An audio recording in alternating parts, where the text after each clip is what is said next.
ಈಗ ಇಂದಿನ ಪತ್ರಿಕೆಗಳ ಇಣುಕು ನೋಟ.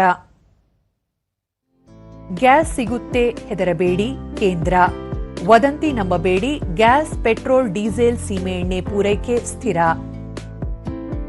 ಇಂದು ಪಿಎಂ ಕಿಸಾನ್ ಹಣ 22ನೇ ಕಂತು.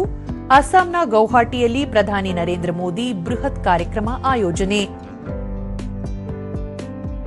ಕೃತಕ ಬುದ್ಧಿಮತ್ತೆ ಹೊಣೆಗಾರಿಕೆ ಸಮಿತಿ ರಚನೆ. ಕ್ರಿಸ್ ಗೋಪಾಲ್ ಕೃಷ್ಣನ್ ಅಧ್ಯಕ್ಷತೆ. 60 ದಿನಕ್ಕೆ ಮಧ್ಯಂತರ, 90 ದಿನಗಳಲ್ಲಿ ಅಂತಿಮ ಶಿಫಾರಸು. ವಿತ್ತೀಯ ಶಿಸ್ತಿನಲ್ಲಿ ಕರ್ನಾಟಕಕ್ಕೂ ಸ್ಥಾನ. ಹಣಕಾಸು ಆರೋಗ್ಯ ಸೂಚ್ಯಂಕ ಪ್ರಕಟಿಸಿದ ನೀತಿ ಆಯೋಗ. ಭಾರತೀಯ ಕ್ರಿಕೆಟ್ಗೆ ನೀಡಿದ ಅಪಾರ ಕೊಡುಗೆಗಾಗಿ ಡ್ರಾವಿಡ್ಗೆ ಜೀವಮಾನದ ಪ್ರಶಸ್ತಿ. ಜೀವಮಾನದ ಗೋಡೆಗೆ ಬಿಸಿಸಿಐ ಗರಿ. ಇವು ಇಂದಿನ ಪತ್ರಿಕೆಗಳ ಪ್ರಮುಖ ಸುದ್ದಿ. ಉಳಿದಂತೆ ಹಾಲು ₹1 ಹೆಚ್ಚುವರಿ ಪ್ರೋತ್ಸಾಹಧನ. ಬಮೂಲ್ಗೆ 60 ಕೋಟಿ ರೂಪಾಯಿ ಲಾಭ.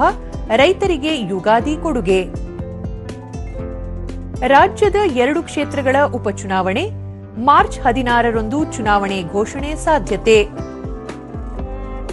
ಮಳೆಗಾಲದ ವೇಳೆಗೆ ಟಿಬಿ ಡ್ಯಾಂ ಎಲ್ಲ ಗೇಟ್ ಬದಲಾವಣೆ. ಡಿಕೆಶಿ 25 ಗೇಟ್ಗಳ ಫ್ಯಾಬ್ರಿಕೇಷನ್ ಈಗಾಗಲೇ ಮುಗಿದಿದೆ. ಬೆಂಗಳೂರಿನಲ್ಲಿ ಐಪಿಎಲ್ ಬಗ್ಗೆ ಇಂದೇ ಅಂತಿಮ ನಿರ್ಧಾರ.